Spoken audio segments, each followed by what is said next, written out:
السلام عليكم ورحمة الله وبركاته. الحمد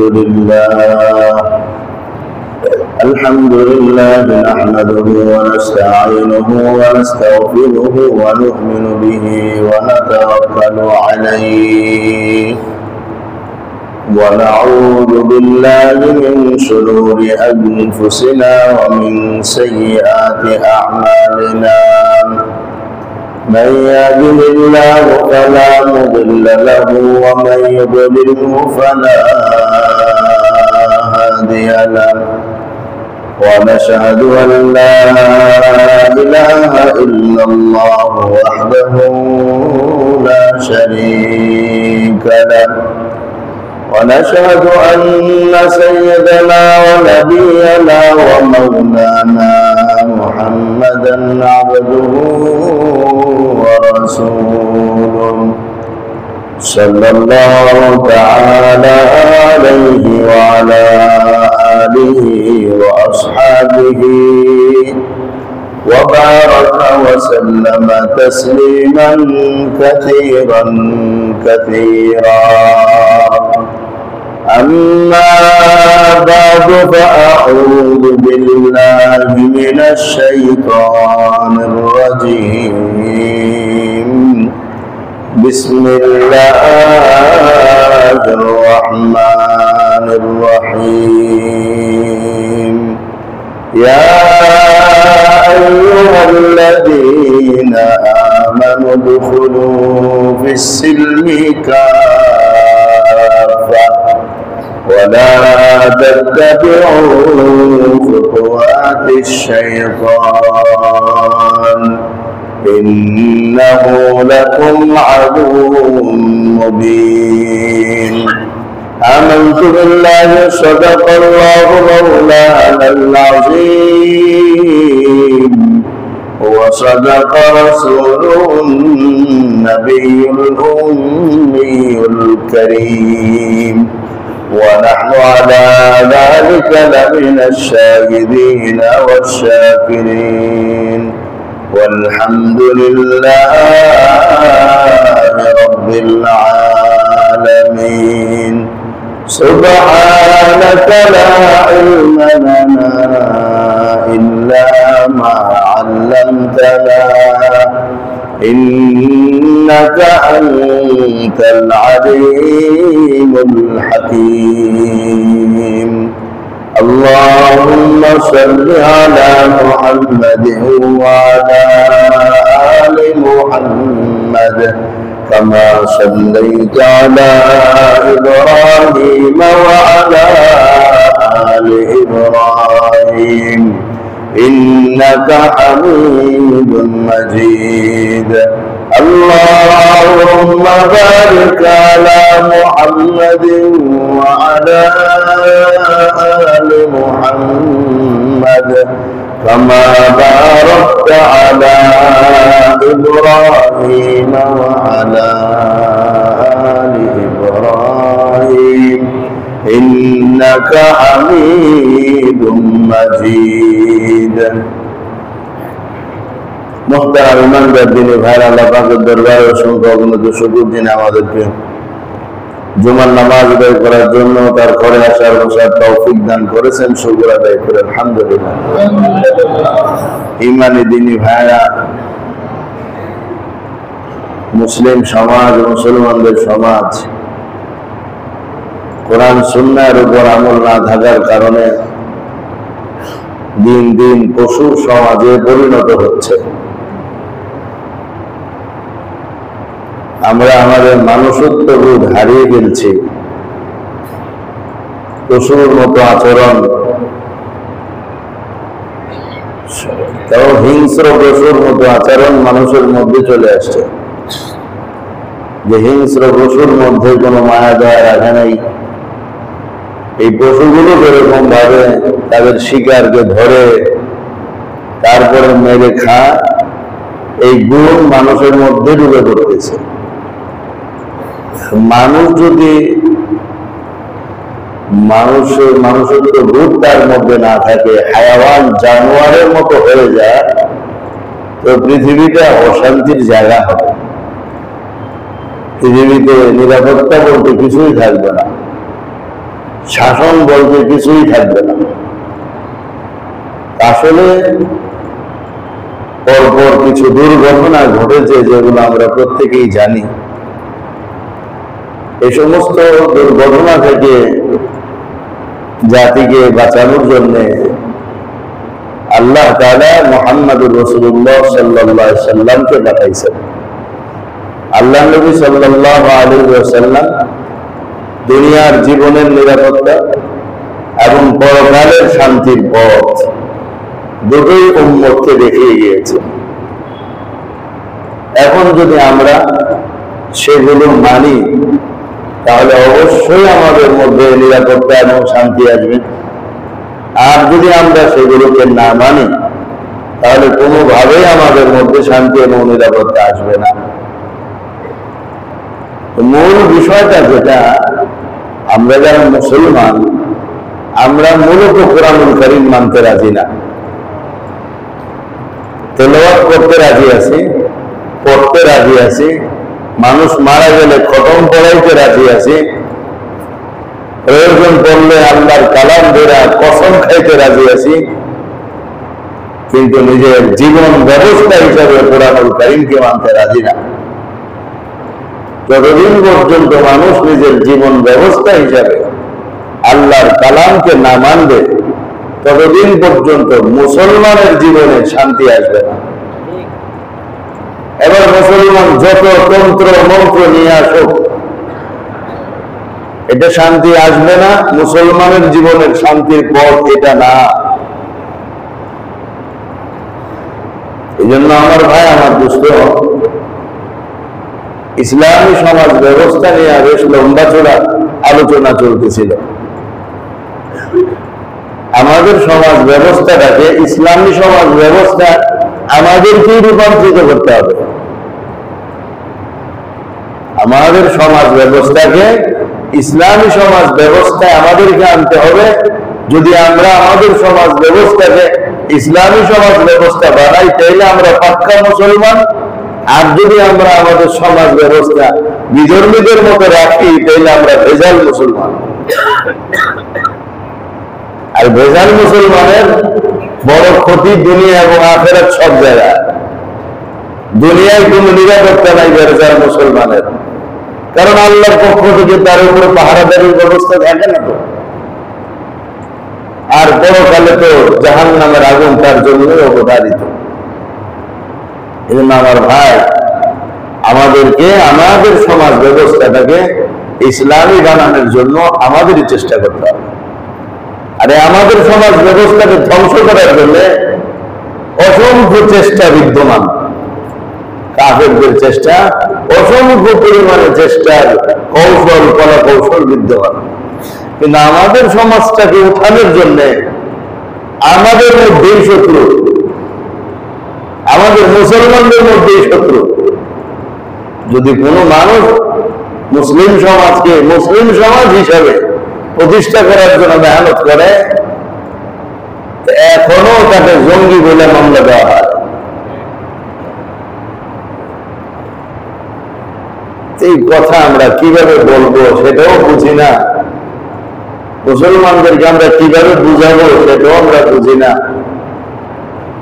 এই জন্য আমাদের সবারই আল্লাহর কাছে এই মর্মে দোয়া করা দরকার যে আল্লাহ, আপনি আমাদেরকে সঠিক বুঝ দান করেন, আমাদের আলেমদেরকে বুঝাইবার তৌফিক দেন, আর আমাদেরকে সুন্দর করে বুঝার তৌফিক দান করেন। আল্লাহ যদি তৌফিক না দেয়, না আলেমরা বুঝাইতে পারবে সঠিক কথা। আল্লাহ যদি তৌফিক না দেয়, না মুসলমানরা সঠিক কথা বুঝতে পারবে। আর এই অশান্তি অনিরাপত্তার ভিতরে জীবনের পর জীবন, যুগের পর যুগ অতিবাহিত হতে থাকবে। এই জন্য ইসলামী সমাজ ব্যবস্থা ফিরিয়ে আনার জন্য আমরা কিছু মূলনীতি বলতেছিলাম। 18টি মূলনীতি আলোচনা হয়েছিল, আজকে 19 নম্বরের মূলনীতি আলোচনা হবে ইনশাআল্লাহ। এটা হচ্ছে ইসলামী সমাজ ব্যবস্থার 19তম মূলনীতি হচ্ছে কাউকে সন্তুষ্ট করতে গিয়ে আল্লাহকে অসন্তুষ্ট না করা। এই লাইনটা যদি একটু সবার মুখস্থ হয় তাহলে মনে ভালো হবে। কাউকে সন্তুষ্ট করতে গিয়ে আল্লাহকে অসন্তুষ্ট না করা, একটু বলতে পারবেন সবাই? বলেন কাউকে সন্তুষ্ট করতে গিয়ে আল্লাহকে অসন্তুষ্ট না করা। এই একটা বিষয় যদি আমরা মুসলমানরা মন দিন থেকে আমল শুরু করি, যে কাউকে খুশি করতে গিয়ে আমি আল্লাহকে অসন্তুষ্ট করব না, আমার জীবনের প্রধান লক্ষ্য হবে আমি আল্লাহকেই সন্তুষ্ট রাখবো। আমি কাকে সন্তুষ্ট রাখবো? কার সন্তুষ্টি আগে?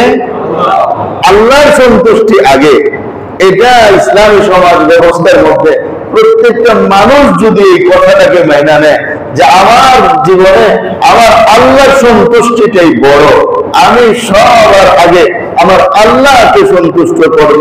যদি কোনো মানুষের সাথে আল্লাহর সন্তুষ্টির মধ্যে প্রতিবন্ধক তৈরি হয়ে যায়, দুটোর মধ্যে ব্যবধান এসে যায়, তাইলে আমি স্বভাবটা বাদ দেব, কিন্তু আমার আল্লাহকে আমি কোনোভাবেই নারাজ করব না।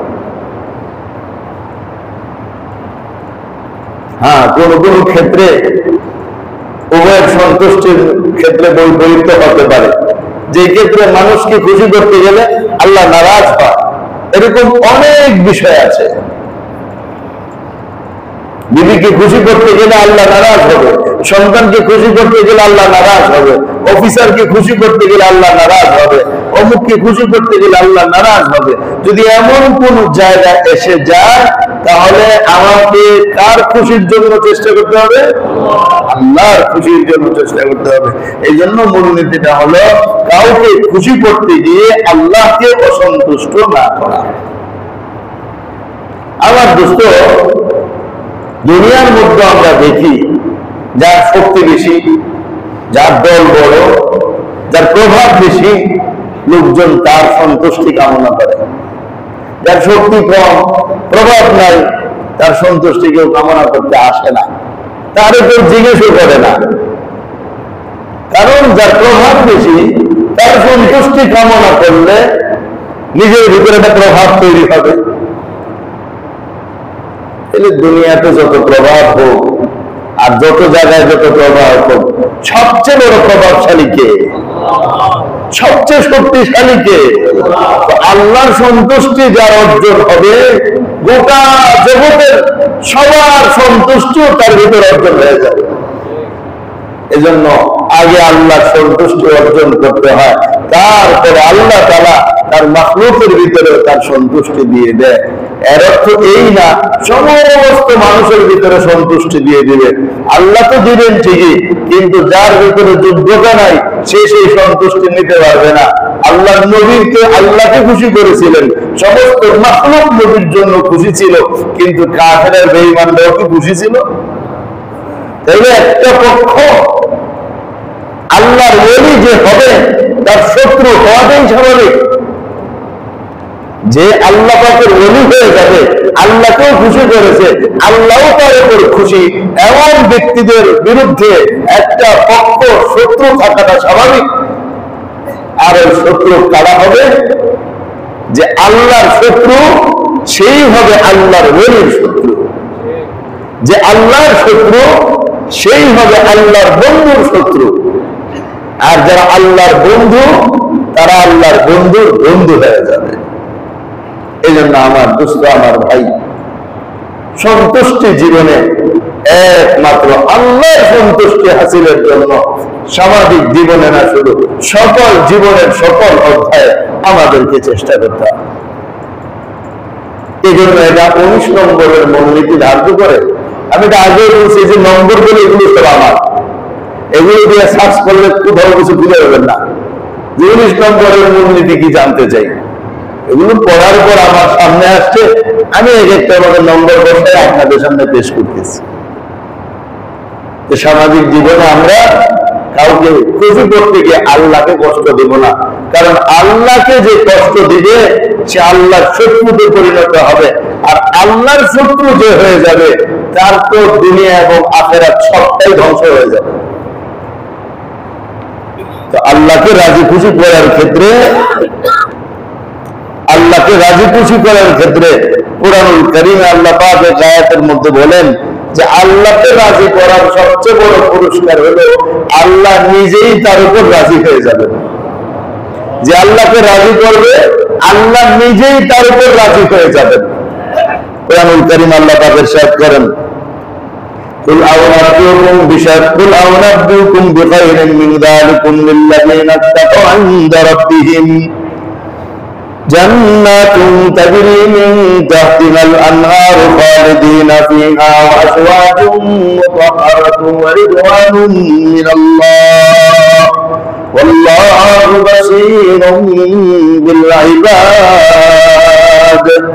সূরা আল-ইমরান আয়াত নম্বর 15 আল্লাহ তাআলা বলেন, নবী আপনি বলেন, মানুষদেরকে বলেন, কি বলেন?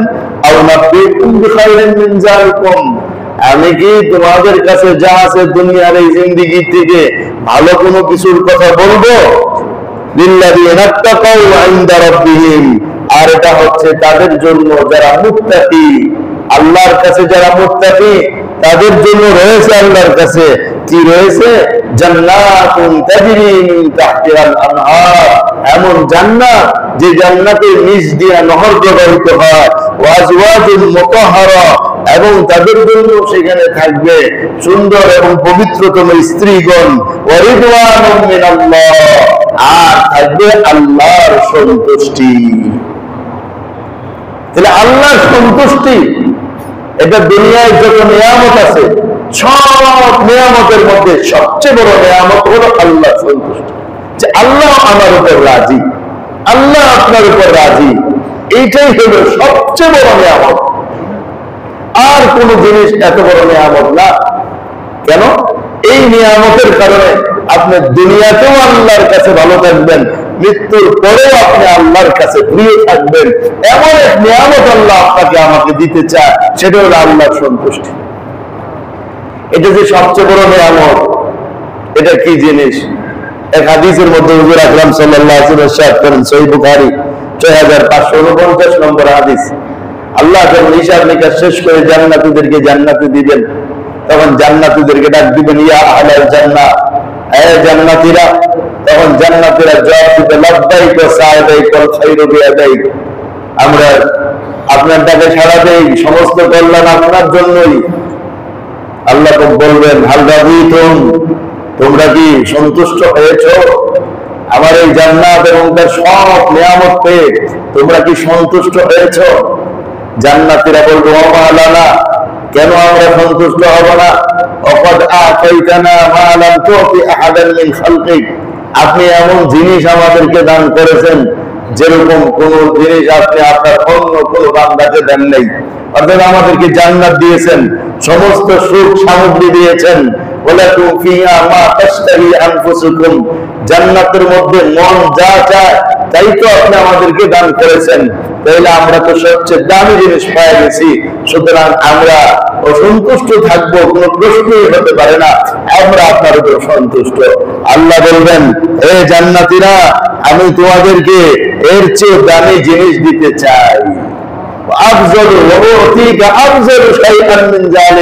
বলে আমি তোমাদেরকে এর চেয়ে দামি জিনিস দিতে চাই। জান্নাতীরা তো হতভম্ব হয়ে গেল, আল্লাহ আর কি দামি জিনিস বাকি রইল? সব তো পেয়ে গেলাম, আর তো কোনো দামি জিনিস দেখি না আমরা। তো আল্লাহ তারা বলবেন, শোনো, সবচেয়ে বড় দামি জিনিস যেটা আমি এখন তোমাদের দিচ্ছি সেটা হচ্ছে উহিল্লু আলাইকুম রিদওয়ানি ফালা আসকুতু আলাইকুম বাদাহু আবাদা, আমি আমার সন্তুষ্টি তোমাদেরকে আজ দিয়ে দিলাম, আজকের পর থেকে আমি আর কোনোদিন তোমাদের উপর অসন্তুষ্ট হব না। চিন্তা করেন তো আমার দোস্ত, আমার ভাই, আল্লাহর সন্তুষ্টি আল্লাহ দিয়ে দিবেন এবং ঘোষণা দিবেন, আজকের পর থেকে আমি আর কোনোদিন তোমাদের উপর অসন্তুষ্ট হব না। এমন একটা ঘোষণা যেদিন আসবে, তারপর থেকে বান্দার যে জীবনটা শুরু হবে সেটাই তো হবে তার মন মতো জীবন। ওই ঘোষণার আগ পর্যন্ত মন মতো কোনো জীবন নাই। ওই ঘোষণার আগ পর্যন্ত রবের সন্তুষ্টির জীবন চালাইতে হবে, রবের সন্তুষ্টির জীবন চালাইতে হবে। প্রতিটা কদমে কদমে রবের সন্তুষ্টি চিন্তা করতে হবে, প্রতিটা কথায় কথায় রবের সন্তুষ্টি চিন্তা করতে হবে। আর যিনি কদমে কদমে চিন্তা করবেন রবনি নারাজ হয়ে যায়, রবনি অসন্তুষ্ট হয়ে যায়, সেদিন তাকেই তো ডেকে বলবেন, শোন বেটা, সারা জীবন তো আমার সন্তুষ্টি সন্তুষ্টি করেছিলি, আর কথা দিলাম এখন থেকে তোর সন্তুষ্টি আমি চাইবো, তুই আমার উপরে খুশি থাক, আমি আর কোনোদিন তোর উপর নারাজ হব। ওই দিন আমাদের সামনে আসতেছে, ওই দিনের প্রস্তুতির জন্য দুনিয়া, যা মনে চায় তা করার জন্য দুনিয়া না, আল্লাহ ছাড়া কাউকে খুশি করার জন্য দুনিয়া না। আর যারাই আল্লাহ ছাড়া কাউকে খুশি করার জন্য দুনিয়ায় জীবন পার করতেছে, ধ্বংস তাদের অনিবার্য। এজন্য খুশি করতে হবে কাকে? আল্লাহকে খুশি করতে হবে। হ্যাঁ, একদিন আসবে যেদিন আল্লাহ বলবেন, বান্দা অনেক হয়েছে, আমাকে আর খুশি করার দরকার নাই, এখন আমি খুশি তোদেরকে দিয়ে দিলাম, এখন আমি তোদের খুশির জন্য ঘোষণা করলাম, ওয়ালাকুম ফিহা মা তাশতাহি আনফুসুকুম ওয়ালাকুম ফিহা মা তাদউন। বান্দা যা চাইবা মুহূর্তের মধ্যে তা হাজির করে দেব, যা দাবি করবা তোমার দাবি পুরা করে দেব। আগে তো বিলম্ব হইতো দুনিয়ার মধ্যে, কানতে থাকতা তাও পাইতা না, দোয়া করতা তাও পাইতা না। বান্দা ওই দিন শেষ হয়ে গেছে, তখন তো আমার প্রতি তুমি তাকায় ছিল, আজ আমি তোমার প্রতি তাকায় থাকবো, কখন কি লাগবে না লাগবে সব আমি হাজির করে দেব, আর কোনোদিন কোনো কাজে বিলম্ব হবে না। দিলাম তো দিলাম, সব দিয়ে দিলাম, এখন বান্দা খুশি হয়ে না। এই দুনিয়ার জীবনটা রবকে খুশি করার জন্য, অন্য কাউকে খুশি করার জন্য। কিন্তু আমরা তো এটা বুঝি না, আমরা তো অন্যের খুশির তালে আছি। কারে নিয়ে কারে মাইরা কারে খুশি করা যায়, কোথার থেকে চান্দা তুলে কারে দিলে কে খুশি হবে, ওই ঠান্ডায় আমরা মুসলমান ঘুরতেছি। আমাদের ভিতরে তো রবের খুশি করার কোনো ফিকিরই নাই। মুসলমানিত্ব তো দূরের কথা, মনুষ্যত্ব বোধ আমাদের থেকে হারায় গেছে। এই মনুষ্যত্ব বোধ ধরে আনার জন্য আল্লাহর কালামের শাসন ছাড়া অন্য কোন শাসনের বিকল্প নাই। বলতে থাকেন, স্বাধীনতার পর থেকে 50 বছর পেরিয়ে গেছে, আরো 50 বছর যাইতে পারে। আল্লাহর কসম, কোরআন বলে দিছে, হাদিস বলে দিছে, ইতিহাস সাক্ষী, কোরআনের শাসন ছাড়া না রাষ্ট্রতন্ত্র দিয়ে আসবে, না গণতন্ত্র দিয়ে আসবে, না কোনো থিওরি দিয়ে দুনিয়াতে শান্তি আসবে, কোন থিওরি দিয়ে দুনিয়াতে শান্তি আসবে না। মুসলমানের সমাজ মানেন আর না মানেন, এটাই সত্য কথা, এটাই সত্য কথা। এজন্য আমরা যারা এই গণতন্ত্রকে নিয়ে দৌড়াই, আমরা কি আল্লাহকে খুশি করতেছি? ও ভাই, আমরা আল্লাহকে খুশি করতেছি? গণতন্ত্রের পিছনে দৌড়ালে আল্লাহ খুশি হবে? গণতন্ত্রের প্রতিষ্ঠাতা ইব্রাহিম লিঙ্কন নবী ছিলেন। আমরা কিসের পিছনে দাম দিচ্ছি, কিসের পিছনে মাল দিচ্ছি, কিসের পিছনে অর্থ দিচ্ছি, কিসের পিছনে সময় দিচ্ছি? আমরা তো একবারও ভাবলাম না আমার আল্লাহ তো এই জন্য দুনিয়াতে আমাকে পাঠান নাই, আমার আল্লাহ তো আল্লাহকে খুশি করার জন্য পাঠাইছেন, আমি কাকে খুশি করার জন্য এগুলো করতেছি? কাকে খুশি করার জন্য এগুলো করতেছি? হ্যাঁ মুসলমান, যতদিন পর্যন্ত বুঝ নিজেদের ভিতরে সমষ্টিগত ভাবে সৃষ্টি না হবে, ততদিন পর্যন্ত ফুটবলের মতো এই দেশের মায়ের আর ওই দেশের মায়ের আমার আপনার কপালেই চলবে। উপায় নাই আমাদের বের হওয়ার, একটাই উপায় বের হওয়ার, আল্লাহর কালামকে ধরে নিলে। আল্লাহ বলবেন, বান্দা এতক্ষণে আমাকে ধরছো, আসো এবার তোমাকে কে কি করে আমি দেখবো।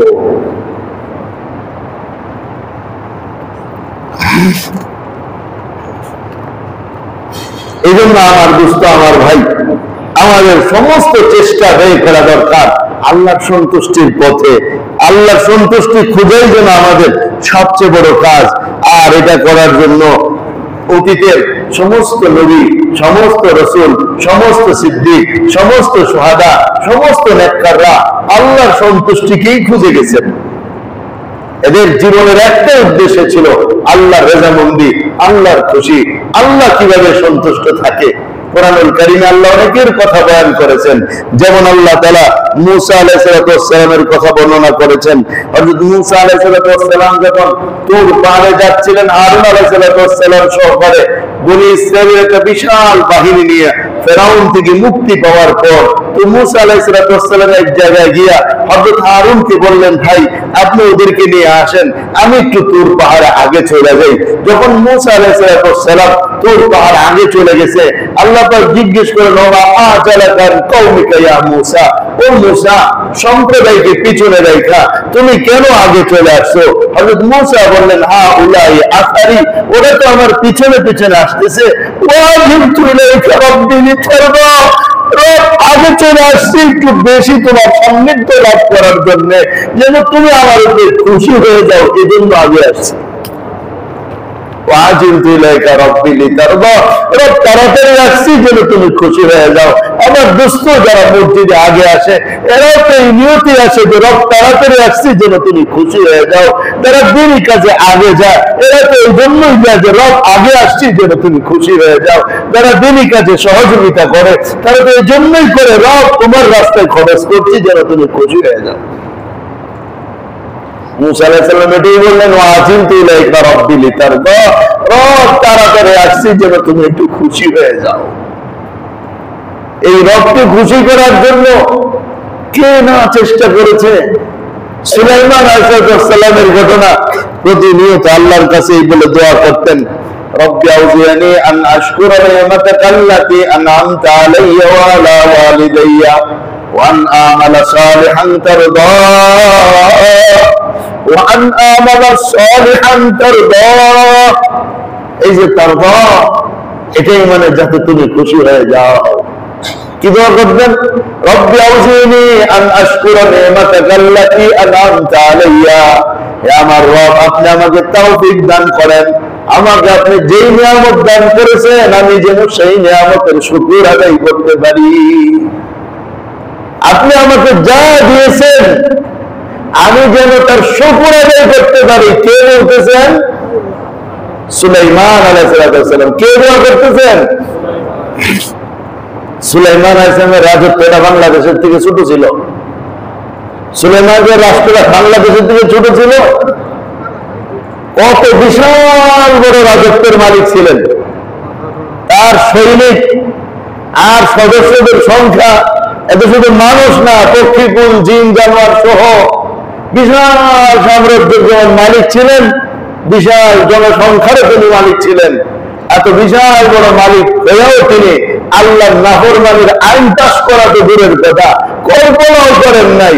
আর বাংলাদেশে বসে ছোট্ট একটা জায়গার মালিক হইয়া সমকামিতার আইন পাস করে এবং যারা জিনা বিচারে অভ্যস্ত এদেরকে রাষ্ট্রীয় সম্মাননা দেয়, এর চেয়ে বড় জঘন্য খারাপ কাজ আর পৃথিবীতে কিছু হতে পারে না। লজ্জা শরম বলতে কিছু নেই। এখানে বসে সমকামীদের আইন পাস করে, এর জন্য তো রক্ত দেয় নাই। এই দেশের মুসলমান, সমস্ত মুসলমান আল্লাহর দ্বীনের জন্য সমস্ত মুসলমান ফ্রি ক্ষমতা পায়া এখানে বসে সমকামিতার আইন পাস করে এই দেশের মধ্যে। এগুলোর বিরুদ্ধে আমাদের যুদ্ধ করতে হবে, আবার সংগ্রামে নামতে হবে। এইভাবে দেশ টিকে থাকবে না। এরপরে যারা পতিতা বেশ্যানারী, বিবাহ সাথীতে তারা নাই, তারা রাস্তায় রাস্তায় অপকর্মে লিপ্ত, এদেরকে সম্মাননা দেয়, রাষ্ট্রের সম্মাননা, এদেরকে ভাতা দেওয়া হতেছে এই দেশের মধ্যে। এগুলো কার টাকা আপনি দিচ্ছেন? আল্লাহ আমাদের বুঝার তৌফিক দান করেন। এই সমস্ত কাজে যারা সহযোগী হবে এরাও তাদের অন্তর্ভুক্ত হাসরের ময়দানে জাহান্নামে যাবে। ইসলামী সমাজ ধ্বংস করার জন্য এই সমস্ত আইন যথেষ্ট। সুলাইমান আলাইহিস সালাম এত বড় রাষ্ট্রের মালিক হলেন, উনি আল্লাহর কাছে দোয়া করেন, রব্বি আউজিনি আন আশকুরা নি'মাতাকা আল্লাতী আন'আমতা আলাইয়া, আল্লাহ আপনি যে নিয়ামত আমাকে দিয়েছেন আমি যেন সেই নিয়ামতের শুকর আদায় করতে পারি। কারণ যে শুকর আদায় করে আল্লাহ তার উপর খুশি থাকে, আল্লাহ তার উপর রাজি হয়ে যায়। যে শুকর আদায় করে না, আল্লাহর বিরুদ্ধে বিদ্রোহ করে, আল্লাহর বিরুদ্ধে আইন পাস করে, আল্লাহ তার উপর রাজি আল্লাহ। তারপরে কি বললেন, ওয়ালা ওয়ালিদাইয়া, আমার আব্বার উপরে যে নিয়ামত দিয়েছেন, ওনার আব্বাকে হযরত দাউদ আলাইহিস সালাম, উনিও বিশাল সাম্রাজ্যের বাদশা ছিলেন, নবীও ছিলেন, বাদশাও ছিলেন। আর কি চাচ্ছেন, ওয়ান আমালা সালিহান তারদা, হে আল্লাহ আপনি আমাদেরকে এমন আমল করার তৌফিক দেন যে আমল করলে আপনি রাজি হয়ে যাবেন। দোয়া করতেছেন, নবী নবী কাঁদতেছেন, নবী দোয়া করতেছেন, নবী তৌফিক চাইতেছেন আল্লাহ যেন রাজি থাকে, এমন কাজ করার তৌফিক দেন যে আপনি রাজি থাকবেন। এমন কাজ চাই না যে কাজ করলে আপনার গজব আসে, সমকামিতার উপরে আল্লাহর গজব আসে। লূত আলাইহিস সালামের উম্মতরা পৃথিবীতে এই শয়তানি কাজ সবার আগে করছে। এদেরকে আল্লাহ কিভাবে মারছে আলোচনা হয়েছিল। জিবরিলকে বলছেন একদম পুরা মাটির নিচে থেকে, পাখা দিয়া মাটির নিচ থেকে একবার উঠাবা, সাতটুকু জমিন সহ উঠেছেন, একদম প্রথম আকাশের কাছে নিয়ে গেছেন, এরপরে ওইখান থেকে উল্টে ছেড়ে দিচ্ছেন। এরপর আল্লাহ তাআলা বলছেন পাথরের বৃষ্টি বর্ষণের অর্ডার দিয়েছেন। এত কঠিন করে তাদেরকে ধ্বংস করার উদ্দেশ্যটা কি? এমনি তো মারতে পারতেন, এত কঠিন করে মারলেন কেন? কিয়ামত পর্যন্ত মানুষকে বোঝানোর জন্য এইভাবে মারলেন, দেখো আমি কতটা নারাজ হই, কতটা অসন্তুষ্ট হই এরকম কাজ যদি করে। আমার পক্ষ থেকে হালাল পথ দেওয়া আছে, তোমরা হালাল পথ বাদ দিয়া কেন হারাম পথের মধ্যে যাচ্ছ? তা আল্লাহ তাআলা কতটা অসন্তুষ্ট এই কাজের উপর। এবং দেখেন অসন্তুষ্টির চিহ্ন পর্যন্ত আল্লাহ বাকি রাখছেন। আজও ওই বিশাল এরিয়ার মধ্যে কোন মানুষের বসবাস নাই, এটা এমন লবণাক্ত পানিতে পরিণত হয়েছে যেখানে কোনো প্রাণীও বসবাস করে না। এতটা ঘৃণিত বানায় দিচ্ছেন জায়গাটাকে, ঘৃণার কারণে যেন কোনো মানুষ না যেতে পারে, আবার ঘৃণার কারণে যেন কোনো প্রাণীও সেখানে বসবাস না করতে পারে। এরপরে এটা আবার রাষ্ট্রীয় মর্যাদা পায় কেমনে? এই জাতীয় কর্মকাণ্ডের জন্য রাষ্ট্রীয় স্বীকৃতি আসে কোথার থেকে? কোন মুসলমানের কাজ না, এগুলো বিধর্মীরা শিখায়, বিধর্মীদের এজেন্ডা বাস্তবায়ন করে, আমাদের রক্তের উপর দাঁড়ায় আছে। আল্লাহকে অসন্তুষ্ট করে আমরা কোনো কাজের সাপোর্ট দিতে পারি না। আপনারা দিতে পারেন?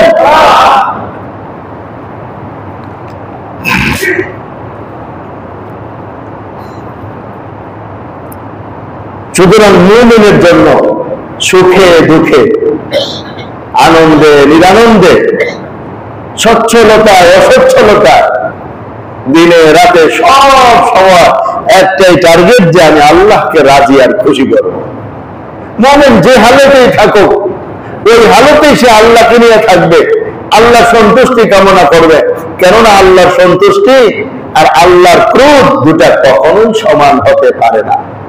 যেমন আল্লাহ কুরআনুল কারীমের সূরা আলে ইমরানের 162 নম্বর আয়াতে ইরশাদ করেন, আফামানিত্তাবা রিদওয়ানাল্লাহ কামান বাআ বিসাখাতিন মিনাল্লাহ, যে ব্যক্তি আল্লাহর সন্তুষ্টি খুঁজে সে কি ওই ব্যক্তির মতো যে আল্লাহর ক্রোধের মধ্যে থাকে? দুজন কোনদিন সমান না। যে আল্লাহর সন্তুষ্টি খুঁজে আর যে আল্লাহর ক্রোধের মধ্যে থাকে, এই দুজন কোনদিন সমান হতে পারে না। এটা প্রশ্ন আল্লাহ করে আমাদেরকে বুঝায় দিলেন, বান্দা বিপদ আসুক আর মুসিবত আসুক, তোমার কাজ আমার রেজামন্দি। আরে অল্প কয়েকদিন আমার সন্তুষ্টিতে থাকো না, এরপর আমি আল্লাহ নিজেই তোমার সন্তুষ্টি খুঁজবো, জান্নাতে নিয়ে, জান্নাতে নিয়ে। এই কারণে রাসূল পাক সাল্লাল্লাহু আলাইহি ওয়াসাল্লাম দোয়া শিখাইছেন আমাদেরকে যে আল্লাহর খুশি দরকার, আল্লাহর খুশি যেন আমরা পাই। আমরা যদি আমল করেও খুশি না করতে পারি, অন্তত দোয়া তো করতে পারবো। সেই দোয়ার ফলে আল্লাহ খুশি হবেন, আল্লাহ খুশি হওয়ার মতো আমল আমাদের করার তৌফিক দিবেন। এই জন্য দোয়াটা আমরা একটু পড়ে নেই। আল্লাহুম্মা ইন্নী আউযু বিকা বিরিযাকা মিন সাখাতিক ওয়া বিমুআফাতিক মিন উকুবাতিক ওয়া আউযু বিকা মিনকা লা উহসি সানাআন আলাইকা আনতা কামা আথনাইতা আলা নাফসিকা। ইনশাআল্লাহ দোয়াটা কম্পোজ করে ফটোকপি করে রাত্রে তাফসীরের সময় দেওয়া হবে, আমরা যারা থাকবো সময় নিয়ে নিব, আর বাকিরা এই দোয়াটা ফটোকপি করে আমরা যারা আগ্রহী থাকে তাদেরকে দিব। একজন মানুষও যদি দোয়াটা ভালো করে মুখস্থ করে আর পড়ে আর আল্লাহর প্রিয় হয়ে যায়, আপনার দেওয়া একটা টাকা বেচারা আল্লাহর প্রিয় হয়ে গেছে। কিভাবে? আপনি এটাকে ফটোকপি করছেন, 1 টাকা 2 টাকা লাগছে, এটা একজনকে দিয়ে দিচ্ছেন, এই বেচারা এটা পড়তে পড়তে আল্লাহর প্রিয় হয়ে গেছে। আপনার দেওয়া কাগজের দোয়া পড়ে যদি কেউ আল্লাহর ওলি হয়ে যায়, তা আপনারই কি আল্লাহ কিছু দিবে না? আরে তোমার মাধ্যমে আমি একটা বান্দা পাইলাম, তোমার মাধ্যমে আমি একটা বান্দা পাইলাম, দুনিয়াতে কদর আছে না নাই? আল্লাহর কাছে আরো বেশি কদর থাকবে। আমি তো ইনশাআল্লাহ চেষ্টা করব তাফসীরের সময়টা দিতে, আপনারাও পারলে ওটাকে যে আগ্রহী তারে দিন, আপনাদের রাস্তাঘাটে ফালায় দেবো নিয়ে নিয়ে ফ্রি পাইছি এই ফালায়। অনেকে মধ্যটা বুঝে না, নষ্ট করে ফেলে। এবং আগেও ভাইদেরকে আমরা এই দোয়াটা পৌঁছায় দেবো ইনশাআল্লাহ। এবার আসেন আল্লাহকে সন্তুষ্ট করা যায় কিভাবে, এই বিষয়ে আমরা আলোচনা করি।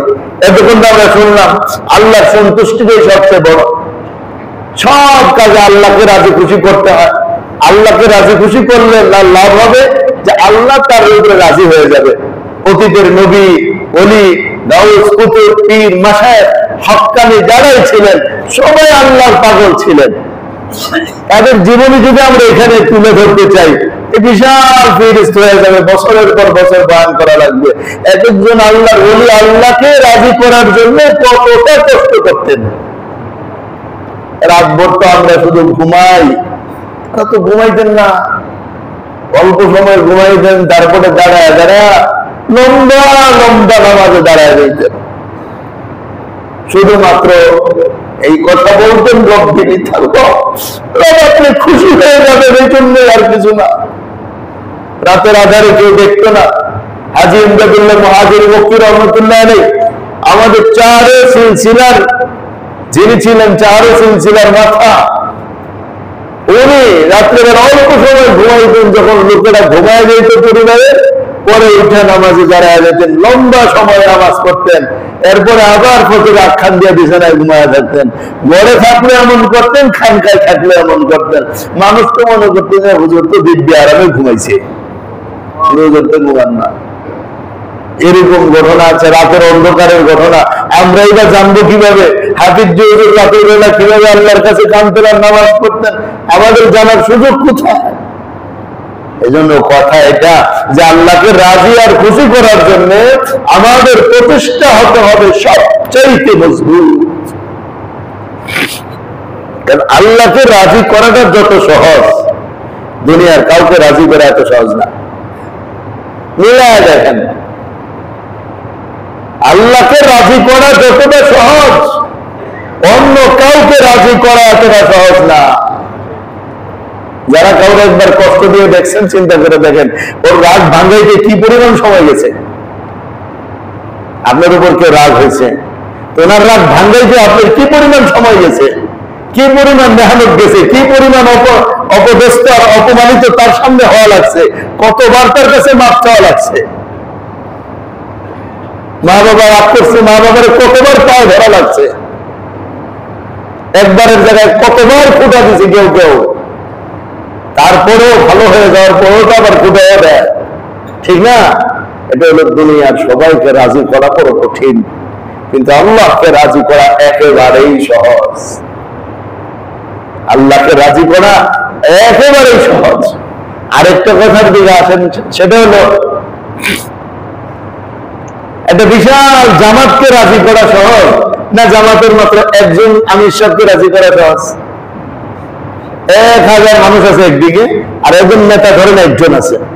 এখন আপনি 1000 মানুষকে রাজি করতে, খুশি করতে পারবেন নাকি একজনকে খুশি করলে সবাই খুশি? এক একজনকে যা বলতেছেন ভাই এটা এইভাবে, কেউ মানতে রাখে না। একজনে বলে আরেকজনের লাভ মারে, আরেকজনের লাভ মারে। আপনি যাকে ধরানোর কাজ ওই দলের চেয়ারম্যানকে ধরেন নাই, বাকি সবাই ধরছেন, এখন কেউ তো রাজি না। কিন্তু যখন বুদ্ধিমতের কাজ করে একজনকে এসে ধরছেন জায়গা মতো, এখন উনি বলে দিচ্ছেন এটা এইভাবে, সবাই বলতেছে এটা জিন্দাবাদ। তো মানুষের রাজি করাও কঠিন, দুনিয়াকে রাজি করা কঠিন, কিন্তু দুনিয়ার মালিক আর মানুষের মালিক আল্লাহ রাব্বুল ইজ্জতকে রাজি করা তো একেবারে সহজ। যে আল্লাহকে রাজি করবে গোটা জগৎ তার উপর রাজি হয়ে যাবে, যে আল্লাহকে রাজি করবে না কেউ তার উপর রাজি হবে না, কেউ তার উপর রাজি হবে না। এক মহিলা, খুব সাম্প্রতিক ঘটনা, কিডনি দিয়ে দিয়েছে স্বামীকে, স্বামীর দুটোই নষ্ট হয়ে গেছিল। এই স্ত্রীর কিডনি পায়া স্বামী সুস্থ হয়েছে, এরপরে সুস্থ হয়ে পরকিয়া করে আবার আরেকজনের সাথে চলে গেছে। রাজি করতে পারছে? কিডনি দিয়ে রাজি করতে পারছে? কিডনি দিয়েও রাজি করতে পারে নাই। যদি রাজি হইতো তাহলে এমন একজন স্ত্রীকে ফেলে দিয়ে আরেকজনের কাছে যেতে পারতো না। কত বড় মানুষ এই লোকটা! এবার চিন্তা করে দেখেন, মানুষকে কিছু দিয়ে রাজি করা যায় না, না খাওয়ায় রাজি করা যায়, না দিয়ে রাজি করা যায়, কিন্তু রাজি যদি আল্লাহকে করে নেওয়া যায় সব রাজি হয়ে যাবে। যাই হোক, এই বিষয়টা আর একটু লম্বা, আগামী সপ্তাহে ইনশাআল্লাহ এটার উপরেই কিছু কথা হবে, তারপরে আশা করি শেষ হবে। এখন আমাদের আজকের সবক কি, শিক্ষা কি? যে আমরা কাকে রাজি করার জন্য চেষ্টা করব? যেখানে আল্লাহর সন্তুষ্টি আর আমার স্ত্রীর সন্তুষ্টি পরস্পরে বিপরীত হয়ে যাবে, সেখানে স্ত্রীর রাজি না আল্লাহ রাজি? ছেলে মেয়েদের সন্তুষ্টি আল্লাহর সন্তুষ্টি যদি পরস্পরে বিরোধ হয়ে যায়, তাহলে কাকে রাজি করবো? আমার অফিসারের সন্তুষ্টি আল্লাহর সন্তুষ্টি বিপরীত হয়ে গেছে, এখন কাকে রাজি করবো? থাকবে না মসজিদের বাইরে এই কথাগুলো, এইখানেই থাকবে, খালি মসজিদের বাইরে নিয়ে যেতে হবে। অফিসে নিয়ে যেতে পারবো তো ইনশাআল্লাহ? দোকানে নিয়ে যেতে পারবো তো? মার্কেটে নিয়ে যেতে পারবো তো? না, মার্কেটে গিয়ে কাস্টমারের রেজামন্দি রাজি খুশি করার জন্য সবাই বলতে থাকবো। আল্লাহ রাজি কিনা এটার খবর নাই। আজান হয়ে গেছে, এখন কাস্টমারের সন্তুষ্টি অর্জন চলতেছে, এদিকে আল্লাহ নারাজ হয়ে যেতেছে। তো দোকানদার আল্লাহকে কিভাবে রাজি করবে? সে তো কাস্টমারের নিয়ে ব্যস্ত। আমরা এই কথাগুলোকে আমাদের জীবনের সবক বানাবো ইনশাআল্লাহ। আজকে থেকে আমরা নতুন প্রতিজ্ঞা করি যে আমরা সব কিছুর উপরে আমাদের আল্লাহকে রাজি করার চেষ্টা করবো ইনশাআল্লাহ। আল্লাহ আমাদের তৌফিক দান করেন। ওয়া আখিরু দাওয়ানা আলহামদুলিল্লাহি রাব্বিল আলামিন।